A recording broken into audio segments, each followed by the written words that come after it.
you doing? It was me, TheDomotaku, and I'm back watching some anime. Why? Because I have to get off my lazy ass, because I've been on this thing way too much times, playing video games. Anyways, I'm here to tell you guys that if you guys want some sweetness in your life, then I've got the anime just for you. It's called Happy Sugar Life. Sounds sweet, right? Okay. This anime is a very interesting one that I've just discovered upon recently in the season, like 6 weeks in so far, or 5 weeks in, or 4 weeks in, one of those times. Essentially, Happy Sugar Life, if you look at it, it's a very cutesy anime. I mean, the title's called Happy Sugar Life, right? But don't let the title fool you. This anime is very much not what it seems, because if you look at the tags associated with this anime, you'll see some yandere shit going on here. You heard me right, guys. Yandere shit. Now, this is a very interesting series that I want to talk about in full depth with all the 5 episodes covered so far up to now, and just some of the general sense. So at first, I'm gonna talk in general sense and just recommend you guys why I like this anime so much, and then we'll talk on full spoilers about all the crazy shit that happens. Okay, so Happy Sugar Life is about a girl named Sato who finds this girl named Shiho whom she loves. Yes, Shiho's a girl, it's girl and girl. And Shiho's like this little elementary school kid, right? And takes care of her, going to school, working, just to, you know, be able to live and get housing, clothing, all that stuff. Necessities, right? Now, this yandere girl, Sato, of course, who has pink hair, just like Gasa, you know, of course. This yandere is quite interesting, I must say. And interesting in the way that, in my opinion, part of me wants her to win in this anime. You heard me right, guys. I support the yandere in this anime. It's so weird saying that right now, but it's how I feel. Like, part of me feels like I want to root for the main character and her success in a relationship with this little girl kid, Shio. And the sanity part of me is just like, no, we gotta arrest her. She's a crazy yandere girl. Arrest her. Someone catch her. That's my sanity talking right there. But this is how it makes me feel, and I'm just really liking this anime so much. So I think what I like most about this anime is just the yandere character and how she's written out. So if I think about yandere right now, my most common yandere that I can think of is Gasa, you know, and I honestly don't remember Feature Diary that much. So yeah, that's about it. But Sato, so what makes her as an interesting yandere character is the play on words they use with the title and just like all these feelings of sweetness and bitterness. So the title is called Happy Sugar Life, right? So essentially, through Sato's mind and her eyes, right, she feels that being with Shiho, her loved one, and the kid, right, is making her life sweet, and it brings her sweetness. It's this feeling that you eat, you know, like you eat a dessert or sweet and just feels sweet, right? That's how she feels being around her love and her, you know, her happy life, right? Now, when shit doesn't go her way or someone's trying to interfere with her life, right, she starts feeling bitterness, and that's when she goes all yandere mode and shit, right? It's like, oh, it's bitter, it's bitter, it's bitter. You gotta get the fuck out of my way right now. That's how it is, right? And I'm just like, whoa, this is so weird. But it's kind of interesting, right? So as of 5 episodes in, right, I don't know the exact origin of how Sato became like this, and, you know, her yandere-ness and her craze for sweetness and bitter things, right? But I believe it has something to do with the teasers about her auntie, because she says she lives with her auntie. We don't know where she is in the season or in the series currently, right? But there must be some sort of thing that made her go this way. I'm kind of interested to see how it turns out. So essentially, yeah, that's how her. I like this way that they write the yandere character, and essentially, right, she's very hardworking, I think. So essentially, it's like, I see her, like, Sato's like a high schooler, right? And she works and does all this, like, other stuff to care for Shio, who stays at home doing nothing. And it's almost like a mother and child sort of relationship, right? And I'm just like, she's doing her best to keep her, you know, fed and all this stuff, right? She doesn't know anything and stuff. And I'm just like, oh, it's kind of adorable, but it's kind of fucked up because she kind of like, you know, she's a yandere, right? I'm just like, shit, I don't know who to root for. So that's really good. If the series makes you conflicted with supporting this character who's clearly bad, like a Death Note almost, right?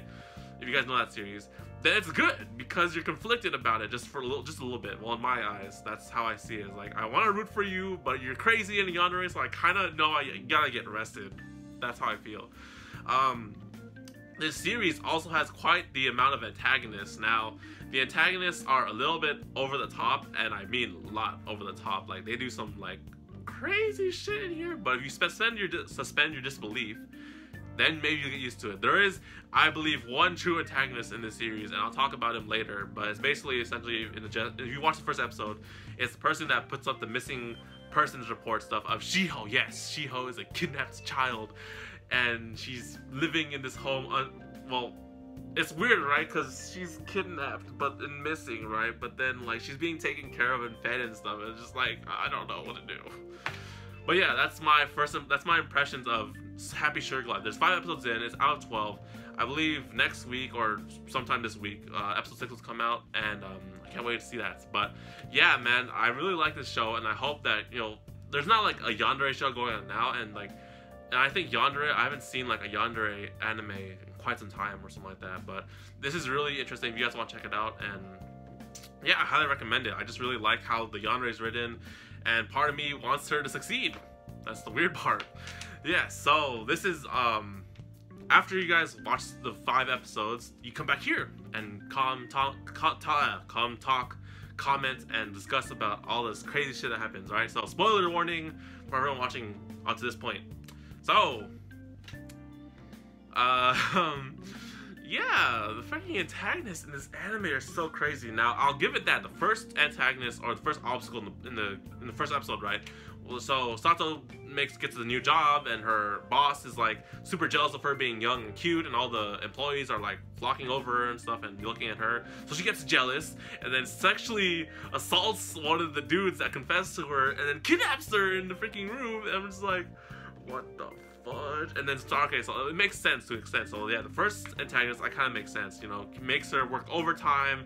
She can't see Shio anymore, and Shio's like, you know, waiting in the front door to like, welcome her back home, and then she's, you know, it's late and stuff. She goes AWOL, and then she ends up freeing the Mitsuboshi, the blonde dude, who got kidnapped and is sexually assaulted by the boss, right? And I'm just like, okay, that's fine, you know, she's arrested, whatever, done deal. But then all of a sudden, freaking Mitsuboshi, who got sexually harassed by older women, is now into freaking little girls. I'm just like, what?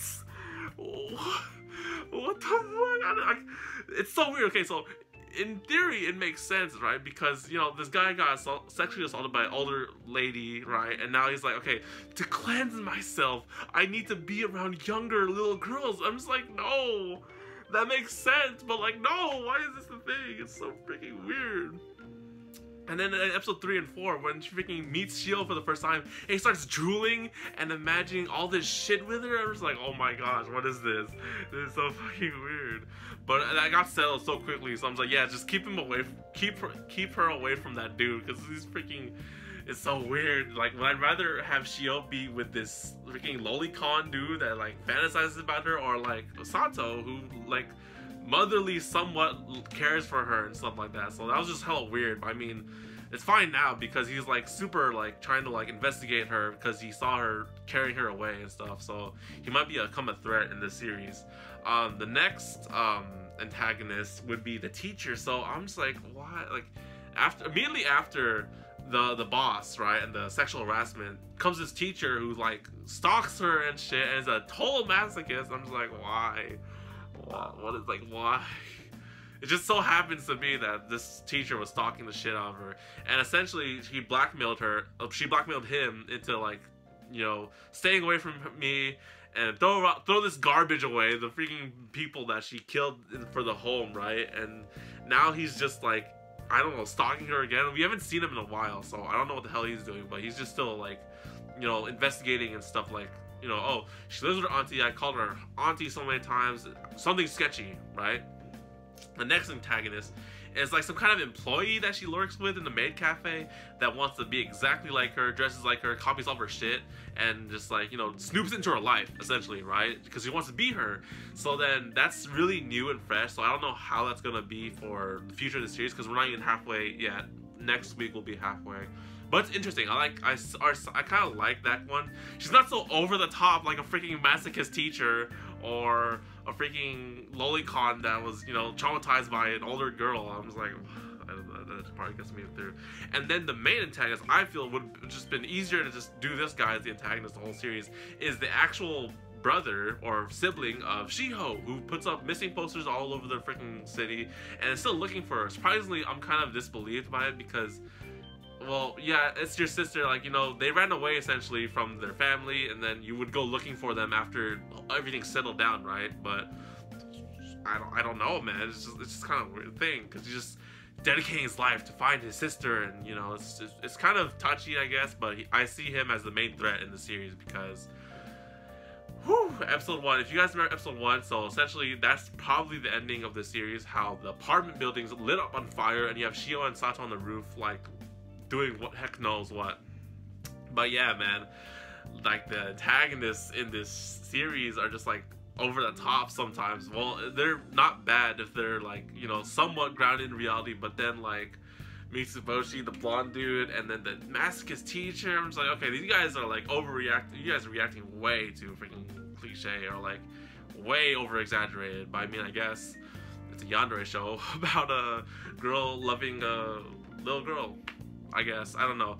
So this is the happy sugar life. It makes me feel sweet inside, and part of me wants me to root for the main protagonist, who's a crazy yandere who kidnapped this little girl and murdered a bunch of people to take their home and stuff like that, and it's weird. So I can't wait to see how episode 6 works and just how the series goes, because we already see the ending from the first episode.